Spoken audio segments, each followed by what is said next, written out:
Hello, Sean from Synodic here. So today I'm going to be training a posing detection model on Synodic. So now I'm on Synodic and I'm going to go and log in before I create a repository. So I'm just using the admin account, but you would use your own account. And here you can see I have one repository, ripe, which is used to detect if coffee beans are ripe or not, but I'm going to create a new repository for our posing detection model. So I'm just going to name it Posin and create it. So the next step is going to be uploading images. This is usually the hardest step on other computer vision platforms, but we make it really easy on Synodic with our automated upload. So you can just type a prompt like Posin, and it will go and search through our 220 million images to find the best images for you. So the way it works is we first do a text-based prompt, so we just take Posin and we search it, and that usually doesn't give the best results. But then secondly, we do a image generation prompt to the best image generation model available. So right now we're using Flux, but we change it based on whatever is the best. And you can see these bottom 5 images are image generated.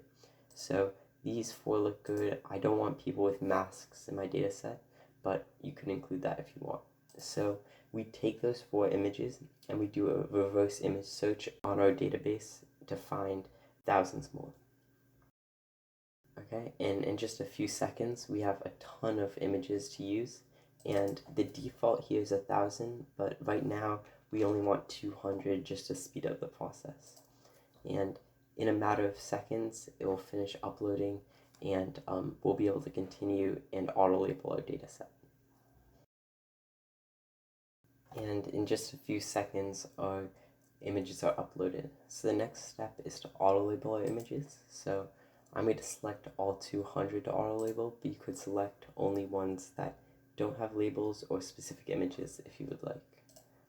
The auto-label panel, so you can see some sample images right here, as well as the classes that we're going to add and the confidence that we want to auto-label with.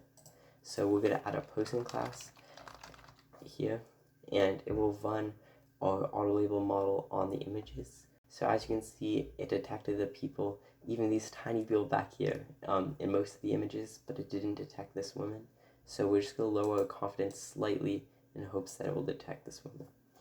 Now you can see it detected this woman, and all the other labels look great. So we're going to proceed and auto-label all 200 of our images. This can take a couple of minutes depending how large your data set is. It takes about 1 second per image, so since we have 200 images, it'll take about 3 minutes for us. So we finished auto-labeling all 200 images, and the labels look really great just in the preview right here. So the next step is going to be to auto-train. So I'm just going to continue the auto-train menu, and I can see my different options. Currently we support YOLOv 6, 8, 9, and 10, and then all their variants. So today I'm going to be training a YOLOv 10M. For some models like YOLOv 10S, we have estimated time predictions, but YOLOv 10M hasn't had enough training runs to create that estimate. Because this account is on the free tier, I'm going to be training on a NVIDIA T4, but you can also train on like an A100 or H100 if you're on the pay-as-you-go plan. I'm going to start training. Okay, so we can see our model right here, and in just a few seconds it will start populating as it starts training, and once it starts populating we'll be able to see a bunch of performance data and determine how well the model is training. Our first epoch just finished, and it's not performing great, but that's just because it's the first one, so we'll check in at epoch 100 and see how the model turns out.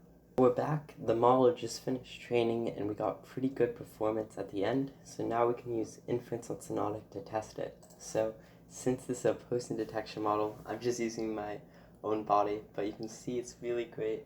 It's sometimes detecting double boxes, but we can prevent that by increasing the intersection over union, and now it's really, really great. As you can see, like sometimes it's getting in the high 70s or 60s, and it's really fast and responsive. Right now it's around 10 FPS because I'm on a free account, but I can get higher FPS on a pay-as-you-go account. I hope this was a helpful demo of everything on Synodic. And if you're interested in testing it out, just go to synodic.ai and sign up.